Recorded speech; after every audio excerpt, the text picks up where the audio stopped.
Hi, this is Stephanie Miller from The Stephanie Miller Show. Please enjoy this exclusive clip from my show on Political Voices Network. By the way, LOL GOP also tweeted, it would be nice if the leader of the Republican Party would stop trying to get anyone who actually participates dutifully in the rule of law killed. We talked to Glenn Kirshner earlier, John, and once again, we're in uncharted territory where, I was just reading a tweet about how does it matter if responsible news organizations try not to identify jurors when you've got, Fox News and Jesse Waters and all these other, MAGA clowns that are doing everything they can to blow up this case.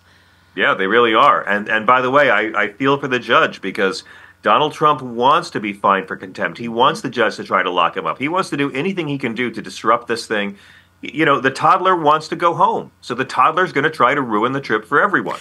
So all Donald Trump is trying to do is get a mistrial, and he will do anything untoward that he can. Yes. But when you said the leader of the Republican Party, I didn't know if you meant Trump or Putin, so I apologize. Right. Yeah, because I'm sorry.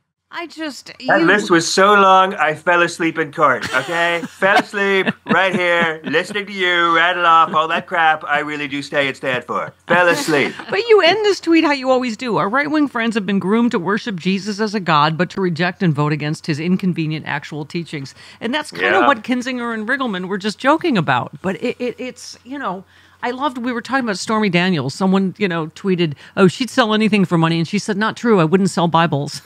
I mean, it has reached finally peak stupidity and hypocrisy, right? No, it's just getting started on reaching peak stupidity and hypocrisy. First off, hi. I hope you're enjoying the trial. It's really been a blast.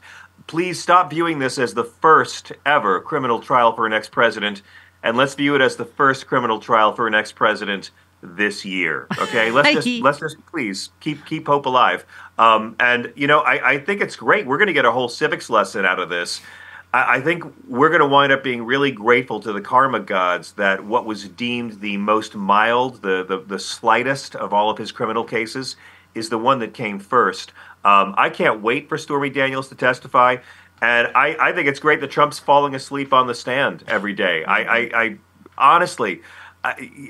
Liberals make fun of Donald Trump for napping in court, but can I just remind you, all of his wives have gotten through humiliating experiences by falling asleep as well. So he learned from the best. Yes. Can I say, sir, you were brilliant in Minneapolis, and I apologize once again for bursting into your hotel room and crashing your radio show and earing you into the next election cycle. I thank you. You offended so many of my listeners. You raised my game. Thank you. And what a show. You were hilarious. Everybody on stage was great. Schechter was great. I'm very excited for Philly. We had Lindy Lee on our show last night, and I'm going to keep on promoting it. It's going to be such a party a week from tomorrow. Yeah, I'm so excited on Philly. Because here you go speaking Jesus. Brian tweeted at you, abortion is forbidden in the Ten Commandments. You said, no, it's not. They're legal and free in Israel right now because Jesus' religion never bans them. Ask a rabbi. I mean... Yeah, I've had it. I've had it with abortion being the issue that displaced and replaced the teachings of Jesus. That is what unites our Republican friends in their Christianity. They don't give a damn about the stuff that this guy on a cross that they pretend to follow actually taught.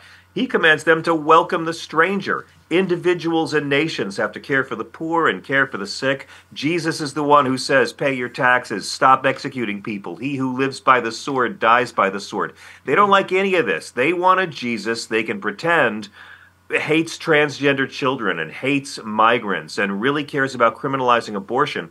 And that's kind of what my book is about, how for 40 years, 2 generations of Christians have been raised to think that criminalizing abortion is what the religion's all about. And in reality, the Bible's never against abortion. God gives pretty detailed abortion tips for pregnant, unfaithful wives in Numbers chapter 5. God asserts that a fetus is property and a woman's life has more value in Exodus 21. I'm not saying the Bible's pro-abortion. I'm saying right-wing Christians have prioritized something Jesus never talks about over everything he did talk about, and the Bible never says big government should have the power to force rape victims to be pregnant against their will by a rapist. So I want more Democrats to start saying, yeah, let's talk about what's actually in the Bible. Because Can I just y'all say, are against it. Take away their camouflage. Can I just say, right-wingers coming after you on Twitter, it's like shooting loaves and fishes in a barrel for you. Yeah. And I it pity is the so fool. I pity the fool. entertaining.